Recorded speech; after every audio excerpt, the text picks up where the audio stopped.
Hi, my name is Jennifer Henderson, and I'm a career advisor here within the Career Management Department at the Richard Ivey School of Business. I've created this short video to discuss the different methods of networking informally. This is a topic that people often find overwhelming and even intimidating. My hope is to allay some of those fears by assisting you in creating an organized, targeted, and systematic approach to networking. I'll start by replacing the word networking with the phrase building relationships.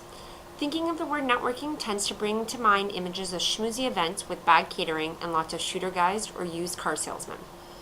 Most find those circumstances uncomfortable and contrived.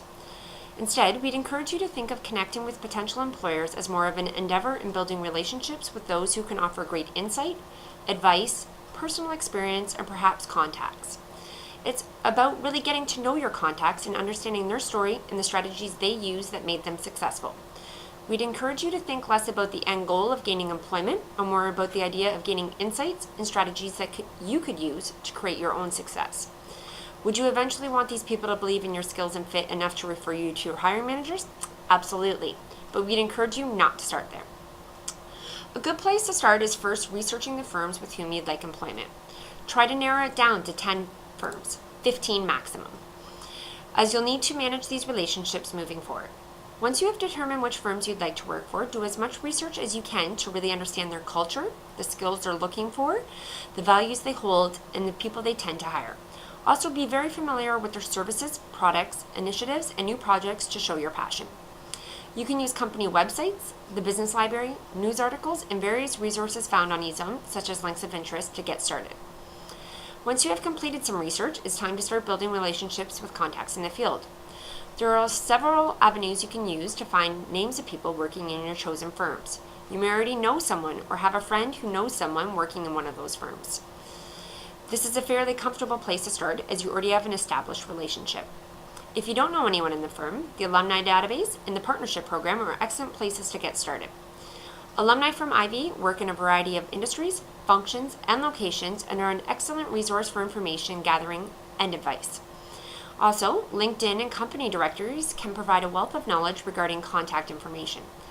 We'd encourage you to make a tracking document with the companies, names of contacts, communication dates, and next steps, as you'll be building on these connections and will need to keep the communications organized in order to maintain your relationships.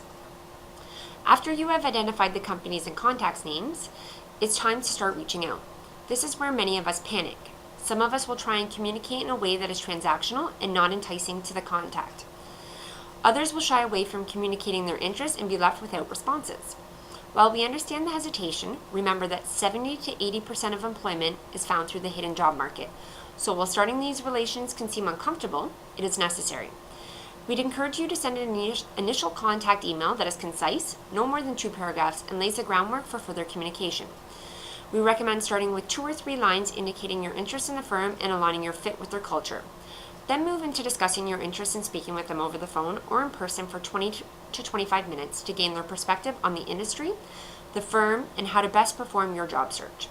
Also, indicate your interest in learning their career path and the strategies they use that were successful.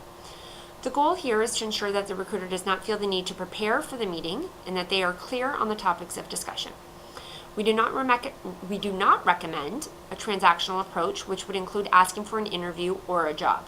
Remember, you first need to establish a common interest to build the relationship, or the contact will likely not move forward with you. If it helps, you can relate this to building a friendship. You would not meet a person for the very first time and ask to borrow their car. In the same respect, you would not send a message to a brand new contact and ask them to put your resume forward or connect you with their contacts without getting to know them and letting them know you. After the initial contact, you would follow up with a phone call or meeting at the mutually agreed upon time. During that meeting, your goal is to gather information regarding what they think good steps would be, understanding strategies they use that were successful, and gaining new names to connect with who could also offer some valuable information and insight. Make sure to take notes from this meeting as you'll likely refer to them later. If you hear anything interesting about them, write it down, as you can use it as a conversation starter in future communication. It will also show that your interest extends beyond getting yourself employment. You are likely wondering how often you'll connect with these contacts. We'd encourage you to connect every 4 to 8 weeks, with 6 being the ideal. This time frame will allow you to maintain the relationship without creating a negative impact. Conversation starters for later conversations could include topics such as looking forward to seeing their firm at the information session, following up on tasks or initiatives they thought would be helpful for you to accomplish, any common interest that appears in the media, or an update on your progress. There are a number of different reasons one could do a third or fourth outreach even. Remember, building relationships is like building a strong friendship. It may take a little time and effort, but the results are worth it. Knowing that 70 to 80% of jobs out there are obtained through the hidden job market, it is a great motivator to start reaching out and building relationships today.